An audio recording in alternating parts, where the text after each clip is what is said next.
beberapa orang yang dikontrak atau dibayar oleh Ba'lawi, salah satunya Rumel Abbas, termasuk ada Gus Jaini, termasuk ada Mas Wafi itu. Saya nggak mau bilang Gus ya, Mas Wafi atau Ustadz Wafi bolehlah. Bang Kori saat itu di room live TikTok itu bilang seperti ini. Kori kau TJ menemukan kitab Ba'lawi dari abad ke-5 TJ. Gua nggak percaya. Sedikit pun gua nggak percaya. Karena nasab dia aja bukan manuskrip zaman dulu, hasil beli. Nah, isbat nasabnya di Tuban. Ya, gitu Bin. Orang kayak dia, ya kan? Orang kayak dia nggak dipakai di sini di Aceh, Bang. Orang plim-plim. Ingin saya sampaikan dulu ya. Wahai Imaduddin alaihil kadzab, ya. Gue sudah berjalan untuk menghancurkan tesis lu dengan ilmu, bukan dengan apa omon-omon.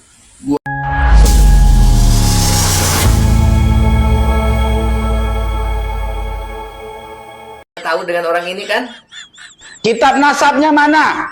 Yang menerangkan kalian punya ayah, cucu, moyang, engkong kalian. Nama Ubaidillah diakui sebagai anaknya Ahmad bin Isa. Ini orang yang sangat fenomenal. Ya, pertama kali muncul di media sosial, wah, sebagai pembela Ba'lawi dan menyerang Kiai Iman. Ternyata beliau meneliti dan ternyata menjadi pendukung Kiai Iman dan ikut ke sana kemari sampai ke Cirebon pun, ya, dengan penemuan-penemuan termasuk manuskrip-manuskrip kitab-kitab yang dia miliki. Dia membongkar ternyata memang Ba'lawi ini dusta. Ya, nasabnya memang palsu. Ya, dan dia sampai berteriak Ba'lawi jahanam. Banyak ribuan, mungkin jutaan Ba'lawi sangat sakit hati saat itu. Tapi eng kali ini saat sekarang justru berbalik. Ya, nggak tahu ada faktor apa, tapi saya bisa menyimpulkan, ya, kenapa Bang Kori berada di barisan sekarang para habaib. Oke, kita bahas sahabat. Sahabat-sahabatku seiman, ya, dan seislam, khusus dari klan Ba'lawi, ini saya akan bongkar. Ya, hati-hati dengan Bang Kori. Para habaib, hati-hati dengan Bang Kori. Saya menemukan di saat dia di room live di TikTok, dia selalu menyerang habis-habisan klan Ba'lawi, termasuk mengkritisi beberapa orang yang dikontrak atau dibayar oleh Ba'lawi, salah satunya Rumel Abbas, termasuk ada Gus Jaini, termasuk ada Mas Wafi itu. Saya nggak mau bilang Gus ya, Mas Wafi atau Ustadz Wafi bolehlah. Bang Kori saat itu di room live TikTok itu bilang seperti ini. Rumel, terus ya berada di barisan Ba'lawi. Ya, jangan cuma Ba'lawi yang selalu dawir ke pribumi. Ya, kali-kali ente dawir ke habaib. Nah, atas dasar tersebut, perspektif saya, Bang Kori berpikir ternyata ada di barisan Ba'lawi itu sangat menguntungkan. Karena ada kontrak, ada fulus. Sampai Mas Wafi itu, Ustadz Wafi bilang, kenapa masih membela Ba'lawi mati-matian sampai dengan detik ini? Karena masih ada sponsor, masih cair bos, ada uangnya. Jadi Bang Kori, perspektif saya, ya, paradigma saya terhadap beliau, di saat berada di barisan Kiai Iman tidak menguntungkan, tidak ada fulus, ya, karena berjuang memang sabilillah, ya, untuk mencerdaskan umat. Tapi memang kalau di saat diundang ada saja pasti, ya, yang ngasih, ya, biasalah ujroh, ya. Tapi ternyata di saat berbalik dan itu bisa mendapatkan kontrak sampai itu siapa tuh yang cewek itu yang viral itu yang pembela Ba'lawi itu di saat live-nya dengan Bang Kori bilang, udah dapat alpatnya belum dari Abah Lutfi? Satu, itu ucapan yang sangat luar biasa. Berarti sangat menggiurkan. Ya, itu perspektif saya ya, tapi kan bebas-bebas saja ya. Ya, tergantung sahabat bagaimana Anda semuanya nih untuk menyikapi ini semuanya, boleh ditulis di kolom komentar ya. Jadi, kayaknya di saat berada di barisan Ba'lawi itu menguntungkan bagi dia. Nah, ada uangnya, ada fulusnya, ada ujrohnya, ada kontraknya. Dan itu pasti.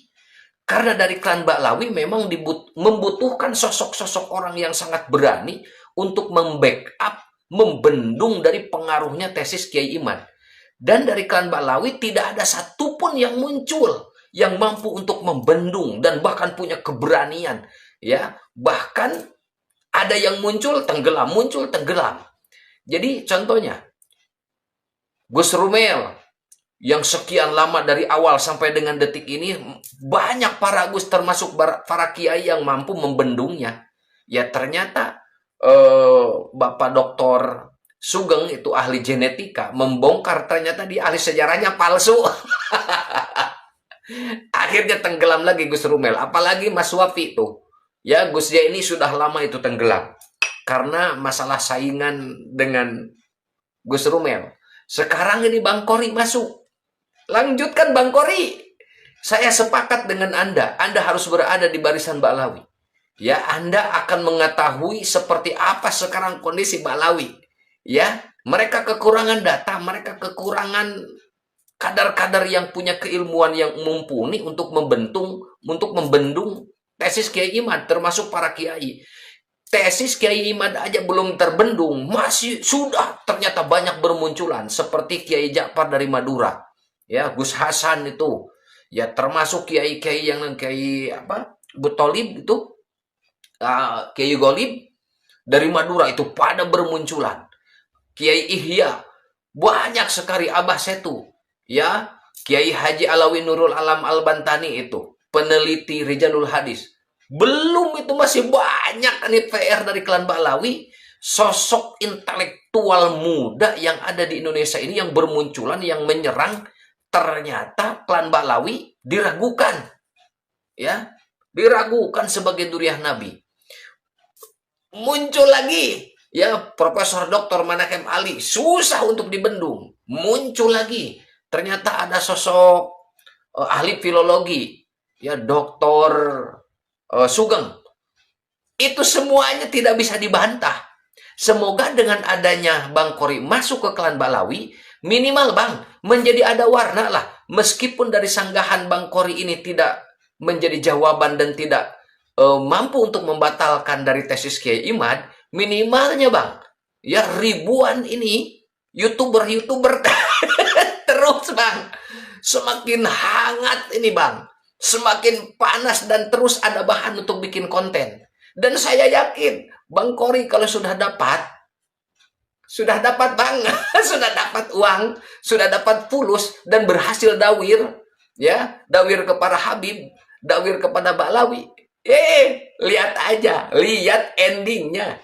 Saya pastikan dengan karakter orang seperti itu, pelin-pelan Bang, tergantung bagaimana dia punya keuntungan. Di situ ada keuntungan, dia pasti bakal ada di situ. Seandainya berada di barisan Kiai Imad, dia banyak yang ngundang, banyak yang memanggil, mengisi pengajian, mengisi kajian, mengisi bedah buku, niscaya tidak akan pernah keluar Bang. Tidak akan pernah, karena ada ini tidak bisa dipungkiri. Tapi karena tidak ada, ya, tidak ada panggung. Ya, kenapa tidak ada panggung? Salah satu faktornya, Bang Kori, mohon maaf, Anda tidak bisa menjaga lisan Bang. Jawa ini, Indonesia ini, adat budayanya ketimuran. Jadi yang jauh lebih sopan, jauh lebih santun, lebih intelek. Ya, apapun yang dibahas, setinggi apapun keilmuan. Tapi kalau cara dan gayanya tidak cocok, itu akan hilang dengan sendirinya Bang. Jadi Anda pun sama, di saat sekarang berada di barisan Ba'lawi, membela mati-matian, tetap tidak akan bisa merubah para penentang Ba'lawi, termasuk pribumi yang sudah sadar. Anda, Bang Kori, itu hanya untuk memperkuat kaum pribumi yang tercuci otaknya dan akan semakin lama dalam kebodohan Bang. Kenapa saya bilang kebodohan? Karena hanya mengandalkan husnudon saja. Di saat setinggi dan sehebat apapun siapa yang pembela Ba'lawi, coba disandingkan. Sejauh mana lebih kuat, lebih akurat, ya, lebih valid dalam datanya, beradu, tidak akan ada yang mampu Bang untuk melawan kekuatan data yang disodorkan oleh Kiai Imaduddin. Tidak akan pernah mampu Bang membendung apa yang dibongkar oleh Pak Dr. Sugeng. Termasuk tak akan pernah mampu membendung dan melawan, mematahkan argumen dari Pak Dr. Manachem Ali. Jadi untuk Bang Kori, lanjutkan Bang di situ Bang. Sekali-kali lah, bukan cuma Habib ke pribumi dawir. Abang Kori Bang, sekarang saatnya. Dawir ke Ba'lawi sesuai dengan ucapan Abang di saat live tuh di TikTok. Sekian sahabat, ini sungguh seru ya, karena apabila tidak ada pergerakan seperti ini, ya YouTuber itu akan sepi Bang, sepi materi. Lanjutkan Bang Kori, semoga Anda berhasil dawirnya, bukan cuma puluhan juta, ratusan, mungkin miliaran Anda dapatkan. Setelah Anda dapatkan, kita tonton endingnya seperti apa.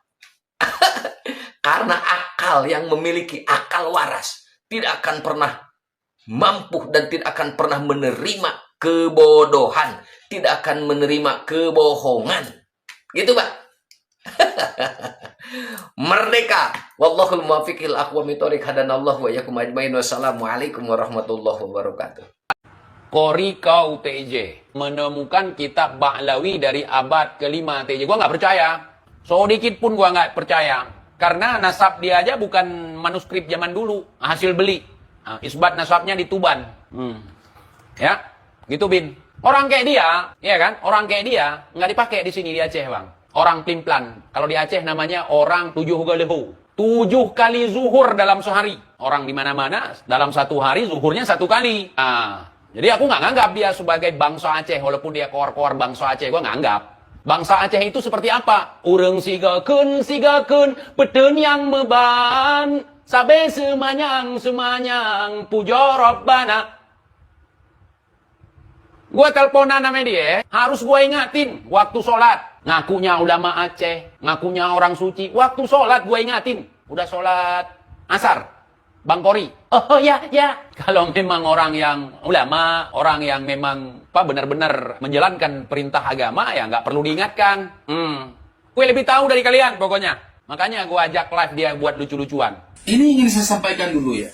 Wahai Imaduddin alaihil kadzab, ya, gue sudah berjalan untuk menghancurkan tesis lu dengan ilmu, bukan dengan apa omon-omon.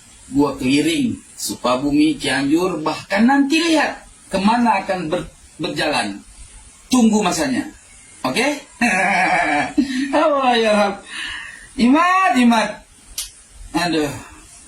Tesis. Gue pikir tesis Imad, ya, kuat sekuat baja. Rupanya kuatnya kayak bala-bala. Tuh bala-bala. Astagfirullah. Gue pikir sekuat baja, ternyata kayak bala-bala. Langsung ikrar untuk berkiblat kepada keabsahan nasab Alawi, bukan dengan tanpa ilmu, tapi dengan penuh pendalaman dan penelitian. Lalu di situ saya ikrar saya akan membuat antitesis Imaduddin dalam jangka 1 bulan atau 2 bulan. Tahaddud binimah. Kemarin baru saya selesaikan antitesis tersebut dengan daftar pustaka 102 kitab. Dan saya memberikan informasi di situ bahwa nasab Bani atau Sadah Ba'lawi adalah nasab yang ijma. Karena berdasarkan riwayat yang muttasil dari abad ke-5 sampai abad 15 Hijri. Ya, tunggu ya. Jangan pernah lo berani lagi dakwah membatalkan nasab Ba'lawi. Karena gua yang sekarang di depannya. Oke? Gua nggak pernah nyari apa-apa. Lo nyari duitnya. Lo yang nyari duit punyuk. Allah Akbar. Takbir. Allah Akbar. Siap. Halo, mau kimat. Aduh, everybody home nih, liatin gimana nih, Tengku. Mau kimat sama Imat. Sampai batuk bilang kimat. Mat. Antitesis udah selesai, tinggal uji ya, penelitian. Kalau tesis gua mah diuji. Bersama dengan salah satu fansnya Kiai Imad yang luar biasa gitu kan, menyimak tentang podcast pada Suka TV. Dengan siapa Pak Kiai? Dengan Pak Jadi Mulyadi, Ketua Padepokan Seni Manggar Kelate Kemang. Wow. Di mana kita berdakwah lewat seni budaya. Kemang Jakarta kan? Jakarta Selatan yang setiap tahun kita bikin acara event festival Palang Pintu, Pak. Wah itu Palang Pintu ces. Jadi NU nih. NU. NU. Oke. Pak Kiai Edi. Kiai Imad benar-benar Kiai Imad. Itu saya dengar bahwa Anda itu selalu menyimak ini podcast saya di pada Suka TV, terutama tentang Kiai Imad ini. Ini gimana nih Anda melihatnya? Betul, luar biasa kali Pada Suka. Saya salah satu penggemar Pada Suka dan Kiai Imaduddin yang luar biasa, yang hari ini membuka cakrawala bebas berpikir dan memberikan suatu kedewasaan dalam berpikir dan juga membuka mata batin kita dan mata kita yang sebenarnya. Kenapa? Bahwa kejadian yang ada di Indonesia ini dengan adanya fenomena yang telah dibuka oleh Kiai Imaduddin itu luar biasa, berdampak pada masyarakat yang luar biasa.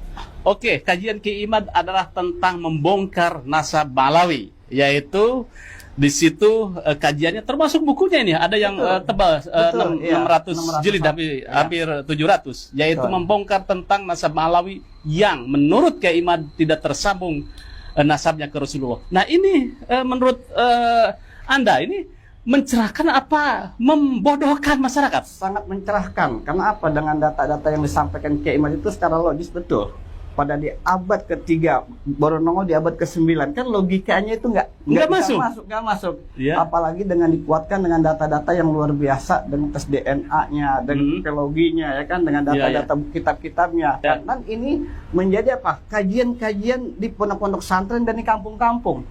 Sekarang masyarakat ini sudah mulai buka matanya. Dengan adanya kajian ini, akhirnya mereka mau belajar mengkaji yang dulu itu ilmu nasab itu tidak begitu diperhitungkan, sekarang luar biasa menjadi suatu ilmu yang menjadi favorit. Ya kan? Iya, jadi perbincangan di masyarakat. Perbincangan di masyarakat, jangan kan itu di kampung-kampung sendiri, di musola atau di tempat pengajian itu terjadi diskusi-diskusi. Itu bahas tentang nasab Alawi, ya kan? Karena apa? Ini adalah suatu kajian yang benar-benar ditinjau secara akademik, sehingga apa, masyarakat itu melihat bahwa kajian ini harus ditinjau juga dengan secara akademik. Jadi jelas semuanya itu, bukan secara impian, bukan secara husnudzon, ya kan? Harus jelas data semuanya. Gitu, jadi Anda orang NU, Pak Kiai itu ya. Jadi yakin bahwa kajian Kiai Imad itu mendekati kebenaran? Bukan mendekati kebenaran, memang sudah benar. Menurut benar.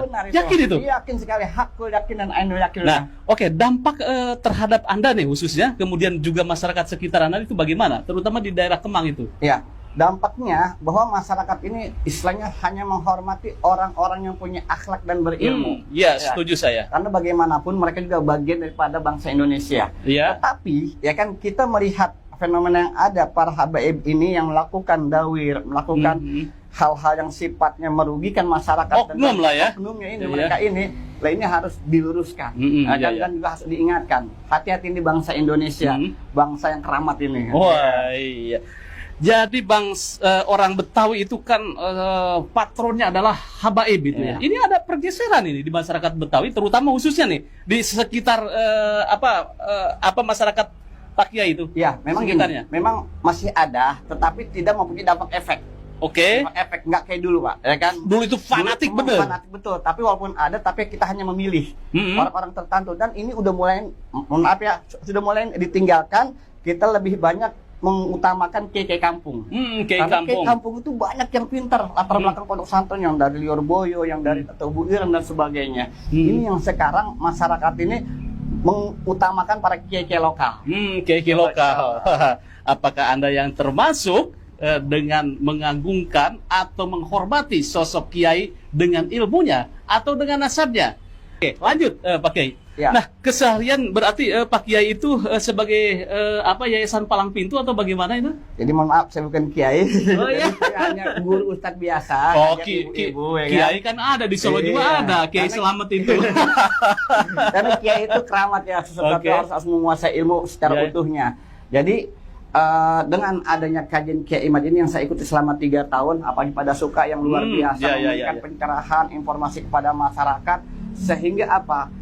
Kita akan mau belajar kembali dan melihat dengan secara akal yang sehat. Semua itu harus dengan data, semua itu harus dengan informasi yang jelas. Bukan hanya kita husnuzon, tetapi harus jelas kajian ini. Karena apa?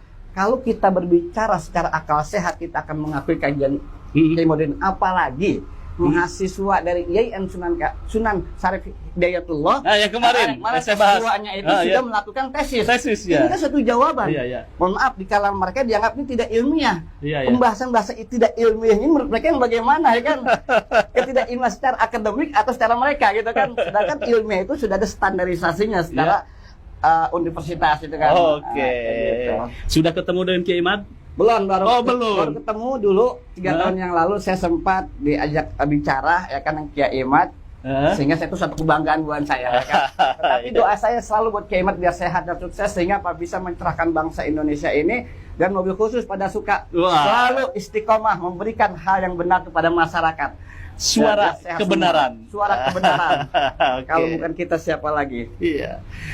Oke, terima kasih Ustadz. Sama-sama. Sukses selalu. Ini Ustadz Sama-sama. Pak Edi, Haji Edi ini yang konsisten untuk memelihara budaya Betawi, yaitu Iya. palang pintu. Nah, saya tadi sebelum datang kemari ke Iya. pada suka, saya nonton dulu tuh ketika dia mengkomentari tentang Raffi Ahmad.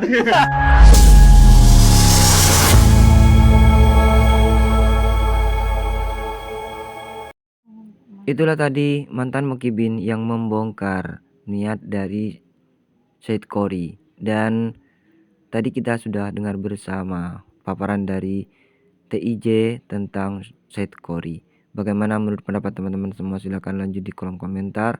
Terima kasih selalu support Arman Al-Fatih. Kita jumpa lagi di video selanjutnya. Assalamualaikum warahmatullahi wabarakatuh.